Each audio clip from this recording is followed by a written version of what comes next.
Hari ini Om Teddy akan unboxing RC Drift Sakura D5 V2 atau generasi kedua. Bahas bedanya apa dengan D5 yang versi pertama, dapat apa aja, layak nggak untuk beli kit ini, dan juga beberapa hal yang mungkin bisa berguna untuk kamu yang akan kita bahas di video ini. Saya beli kit ini harganya 1,5 juta kurang, justru lebih murah daripada yang versi pertama. Namanya kit, biasanya belum dirakit. Untuk cara rakitnya nanti di lain video karena itu akan panjang dan ada beberapa hal yang perlu diperhatikan kalau nggak mau salah rakit yang bisa menyebabkan performa nggak maksimal, bahkan bisa bikin rusak. Jadi dalam kit ini kita akan dapat chassis dan kelengkapannya seperti arm, steering, magnet, body mount, dan lain-lain. Sudah dapat 4 oil shock dan juga sudah dapat velg serta ban drift atau ban plastik keras. Juga sudah dapat pinion gear karena kemarin ada yang tanya.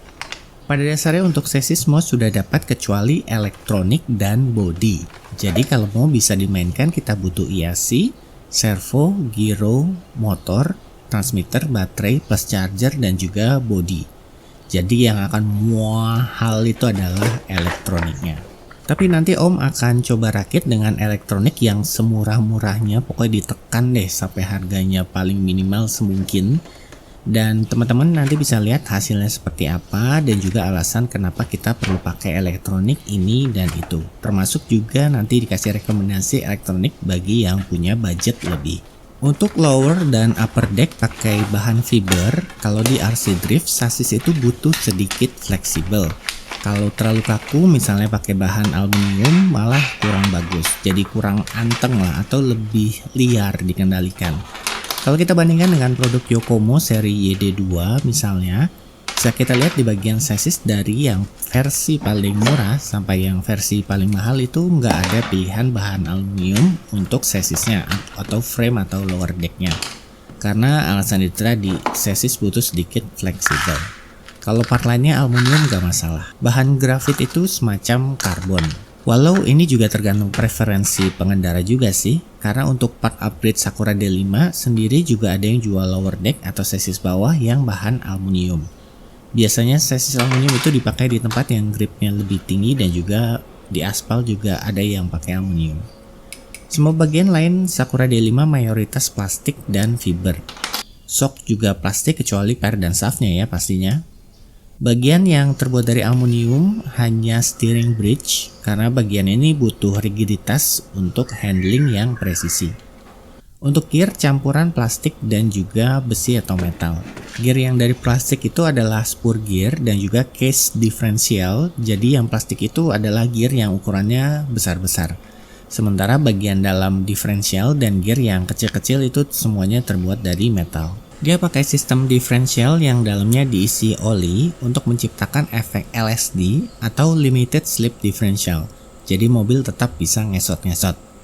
Karena ini adalah RC Drift yang high speed tapi bebannya rendah, jadi saya rasa ini gear akan tahan lama atau awet ya. Walau sistem gear terbuka atau tidak di dalam gearbox, tapi suaranya termasuk cukup halus sih menurut saya kalau pasangnya benar. Selain Sakura D5 apakah ada pilihan yang lebih murah? Setahu saya nggak ada atau saya nggak pernah nemu sih. Kalau kamu tahu ada yang lebih murah, info di kolom komentar ya. Yang lebih murah di kelas RC Drift RWD skala 1/10 ya. Mungkin ada yang nanya, kenapa sih RC Drift kok mahal banget? Tadi Om sudah bilang yang paling bikin mahal itu elektroniknya. Kalau dari chassis atau frame-nya menurut saya sih sesuai harga ya. Misalnya kita bandingkan dengan WPL D12.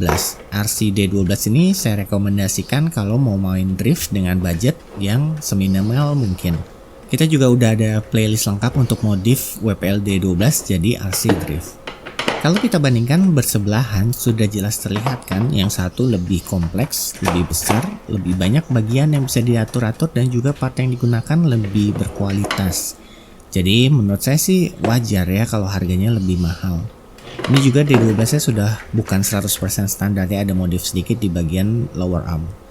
Dan ini juga kalau dibandingkan dengan RC Kide Sansuan, ini lebih sederhana lagi. Kalau di WPL D12 kita masih bisa atur toe in atau toe out, chamber, caster, dan beloknya itu lebih patah di D12. Kalau di Sanswan nggak ada yang bisa diatur, beloknya cuma sedikit dan yang pasti ini jenis KID atau quick drive dan belum propo, jadi nggak bisa atur belokan dengan sedikit-sedikit. Tapi nanti kalau Om ada waktu akan kita coba modif RC KID-nya biar propo dan bukan sekedar propo tapi bisa dipakai drift RWD. Jadi buat teman-teman yang belum bisa beli Sakura D5 tapi mau main drift skala 1:10 walaupun yang ukuran mini segede Tamiya M Chassis, saya sarankan beli WPL D12. Kalau Sanswan atau KID akan butuh banyak perubahan yang bisa-bisa jadi lumayan mahal jatuhnya. Dan kalau kamu mau Sakura D5 atau drift kit kompetisi lainnya seperti Yokomo atau yang lainnya, belajar yang benar, kembangkan talenta kamu, cari kerja sambilan dan suatu saat kamu akan bisa beli RC drift yang proper. Sekarang apa bedanya Sakura D5 versi pertama dengan yang kedua? Pertama, ada tambahan spacer 1 mm di bagian lower arm dengan tujuan untuk menambah sudut belok. Dan juga ada spacer 2,5 mm di ball stud biar suspensinya bisa main lebih bebas. Di versi 1 nggak ada spacer yang barusan dibahas. Di bagian link steering, di versi 2 pakai spacer dengan tebal 3 mm. Kalau di versi 1, spacernya ini tebalnya hanya 2 mm. Lalu di versi 2 ada tambahan spacer di sini. Dan juga posisi rocker arm dibalik. Ini perbandingan versi 1 dan 2. Posisi ball stud atau pentolannya berubah. Ini cuma dibalik aja kok. Jadi kalau versi 1 mau rubah juga bisa. Seluruh perubahan itu membuat jarak main suspensinya lebih bebas dan membuat sudut belok nambah sedikit. Tapi seperti yang tadi diperlihatkan, sebenarnya kalau yang versi 1 mau rubah juga nggak terlalu sulit kok. Tinggal tambah spacer aja. Jadi lebih ke beda tuning aja sih, dan kamu nggak perlu nyesel kalau udah beli yang versi 1 karena nggak terlalu beda banyak kok. Mungkin perbedaan yang tidak bisa diikuti adalah di bagian shock tower depan. Kalau yang versi 2 posisi lubang yang di tengah ini berjajar depan belakang seperti ini. Kalau yang versi 1 posisinya kiri kanan seperti ini. Nggak terlalu banyak bedanya sih, dan juga saya pakai bagian yang di terluar karena pakai servo ukuran full size bukan yang low profile. Dan terakhir di frame lower deck versi 2 lebih banyak lubangnya untuk pengaturan posisi bracket baterai yang lebih fleksibel. Misalnya kita mau majukan posisi baterai lebih ke arah depan agar titik berat berubah atau tidak terlalu berpusat di belakang. Sedikit review untuk chassis ini, awalnya saya agak khawatir sih karena settingan standarnya terlihat semuanya terlalu berat di belakang. Motor di belakang, baterai juga di belakang. Tapi ternyata setelah dipakai nggak ada masalah dan enak-enak aja sih. Memang karena mayoritas di belakang efek seperti pendulum itu jadi lebih terasa dan akan sedikit sulit untuk transisi posisi, misalnya untuk bikin angka 8. Tapi ini masih bisa disetting lagi dengan mendistribusikan beratnya ke depan, misalnya dengan pindahkan posisi baterai. Dan juga cuma kebiasaan aja sih, atau gaya menyetirnya berubah. Kita mesti rencanakan momentum gerakan selanjutnya kalau kita pakai Sakura D5. Jadi apakah layak dibeli untuk Sakura D5 kit ini? Kalau kamu ada dananya menurut saya sih worth ya. Mungkin ada yang tanya apa sih sebenarnya bedanya dengan RC Drift yang terjangkau seperti WPL D12 misalnya, kalau dilihat dari segi handlingnya. Kan kalau di YouTube kita bisa temukan juga WPL D12 driftnya itu indah-indah atau keren-keren juga sih mereka.